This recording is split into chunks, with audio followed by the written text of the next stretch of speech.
Welcome to the Own Your Best Life podcast. I'm May Emson, your host, leadership and mindset coach. Here, we talk all things spiritual, mindset, business, leadership, and wellness for the modern seeker who wants to align their life with purpose and inspiration. We'll cover career changes, stress management, meditation, energy, intuition, and more. Each episode holds spiritual and practical tools to help you live a life of your wildest dreams without getting burnt out along the way. Ready to live a life on your own terms? This is the Own Your Best Life podcast. Welcome, friends, to episode number 39 of the Own Your Best Life podcast. So when it comes time to end the year and begin a new one, we often try so hard to figure things out. And why is that? Is it because it's a transition? Is it because the holidays get us into this crazy place where we wish for something different? Is it because we are finally taking a break long enough to step off the treadmill of our day-to-day life and think about something else?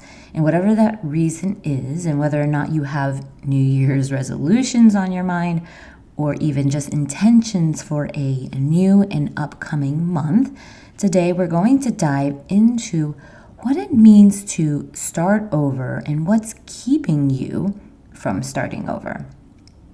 I personally love a good do-over, and I often use this with the kids to let them know that they and I can preserve our relationship and some of our dignity by admitting that maybe this situation or this conversation we're having isn't going well and we want to try it again. And there's a beauty in realizing that not only are things not going great, but that we are willing for them to be better. Even that one intention to want things to be better is everything. Because without that ability to want to start over, we may be missing out on not only so many opportunities for better interactions, but really our dreams as well. And so what exactly does it mean to start over? Well, starting over can mean so many different things. Maybe you are changing careers or relationships or a sense of identity about your physical health, who you are and what you stand for. Maybe it is something that you just want to do in your life and you have to try to be someone different in that process. And perhaps you're just feeling into this new idea that there's more to life than your work. And maybe you're beginning to wonder if your relationships could improve. Either way, with any wish or desire for something different comes an end to what was in existence before. And whether it's your excuses that are what needs to come to an end, excuses that you're too old, young, big, small, slow, fast, or that there is nothing that is going to work, you're going to give that up for the sake of a more amazing future. And if the promises of this so-called amazing future are so great, why aren't we running towards it with open arms? Why is it so hard? Why is it so hard for us to start over? We know what we want, and it's so frustrating that we just can't seem to get after it and start moving in a new direction. Raise your hand if you've ever felt that way. I would think that most of you have. If not, you probably haven't been checking in with yourself and asking that question. But this is one of the things that I hear the most often, people feeling ready to go. They think they want the thing, but they can't seem to get moving. And the number one reason you're not starting over is because of this one idea. You're afraid of losing something in the process. We humans hate letting go. We dislike losing anything or leaving anything, no matter how much it hasn't or doesn't serve us. It's what behavioral psychologists call loss avoidance. Loss avoidance is this cognitive bias where we have the tendency to want to avoid losses more than we want to acquire the equivalent gains. So in other words, you're going to feel much more pain than you do pleasure about $1 you lose versus $1 you gain. So you'd rather not lose $100 than gain $100. And this kind of makes sense, right? When you think about you way back in the day, caveman days or hunter-gatherer days, when you realize that losing food means much more than gaining food, right? You're not going to live another day if you lose the food now, but if you gain more food, you're kind of looking forward into a future that isn't here yet, right? You don't have it yet. And if I were to ask you why you're not doing the thing you want to do, usually you give me some reason about you missing out on something or not doing something that you want to do. I won't be able to have fun if I drink less. I won't be able to eat everything if I eat healthy. I won't be able to get it all done if I don't work all night. Trust me, folks, you are right, and I believe you.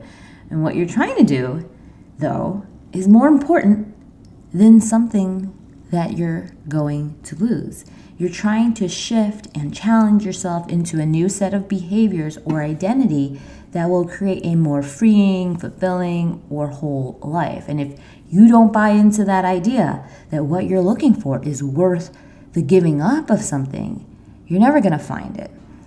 Or you need to come up with a better and bigger and more bolder new idea that gets you so excited, that makes you feel that what you are giving up is not as much as what you're going to gain. And what you're forgetting now is this next thing that I'm going to share with you. So if you're like, May, I just got this loss avoidance thing, I can't really get over it, here's another way to think about it. You're already giving up something now by engaging and continuing in the same set of behaviors that you are currently indulging in. You're also giving up something by not drinking less. You're not as clear-headed or present. By not eating healthy, you're losing your vitality and energy. By working all the time, you're giving up a life outside of work. And this is how you overcome loss aversion and what they call the status quo bias, which you guys are all like, oh my gosh, am I in the status quo bias place? You might be, but either way, what you do is you think about the net impact of that overall decision, including this idea that you're overcoming something, right? Even in this idea that you're going to lose something in this process, you may overcome this fear of failure. You may give up something now that you're not willing to give up, but you're doing something that on the net is still greater. And there's no black or white when it comes to the decisions about your life. You get to choose and you get to decide what's worth it to you when you compare what you're giving up by continuing down this same path versus what you're giving up when you start over. And you might decide that you'd rather be fun than clear-headed or present. You might decide that you'd rather eat everything than have more vitality or energy. You might even decide that it's better to stay the same person that you've always been in your relationships than to grow together in a new place. And although I will not tell you what is wrong or right, no matter how much you want me to, what I am challenging you to do is to make your choices with your eyes wide open, with a sense of clarity about the two kinds of losses that are available to you at any moment. And whether you make a decision or not, just know this: you're still giving something up. A decision to say yes is also a decision to say no to something else. A decision to say no to something is a decision to say yes to something else as well. So the question is, do you know what you're actually missing out on by staying in the status quo? If so, you now know what's keeping you from starting over in any area of your life, and you can go forth and make your decisions to move forward or not with a new sense of clarity. No matter if it's January 1st or January 21st, you've got this, my friends. Go after your dreams, whether it is to stay where you are or to keep doing something different. I fully support you. All right, so if you want to join in on the fun of creating a new way of thinking, we're going to be retraining our brains during my Mindful Heart Bootcamp on January 24th. Come and learn mindfulness techniques and heart-centered strategies to train your brain for optimal success, for resilience, for love, as well as for manifestation abilities. I can't wait to spend the afternoon with you.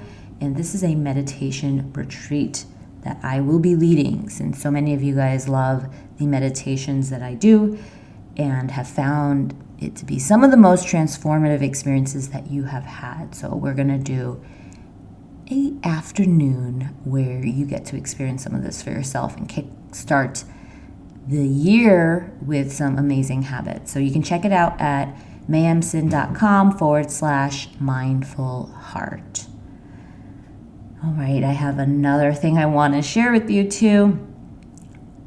If you want to start over and shape your life to be more fully present, engaged, or creative, I have a virtual planning retreat that you can access 4 hours of me leading you through an experience where you will help create a clarity about what you want for your future.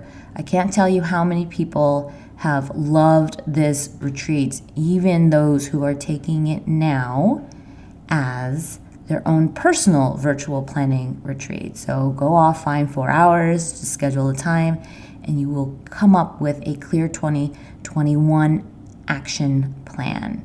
So this is what I do myself as I plan for the new year. It's one of the ways I kind of expand my vision for what's possible.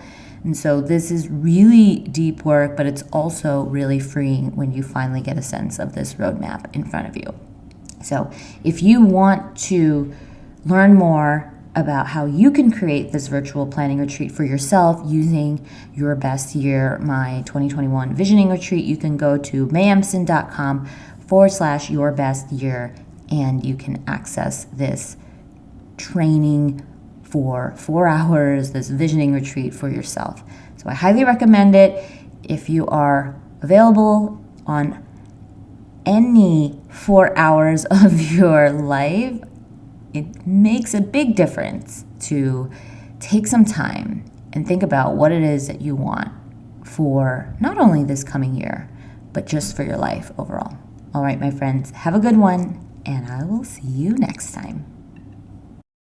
Thanks so much for joining us this week on Own Your Best Life. Make sure to subscribe to the show on iTunes or wherever you listen to podcasts so that you'll never miss a show. And while you're at it, can you please rate and review on iTunes? I would so appreciate it. Share it with a friend, take a screenshot of it, and tag @MayEmson. This helps continue to get the word out. For more show notes and resources, check out www.mayemson.com. You'll have all the links to everything you heard here today.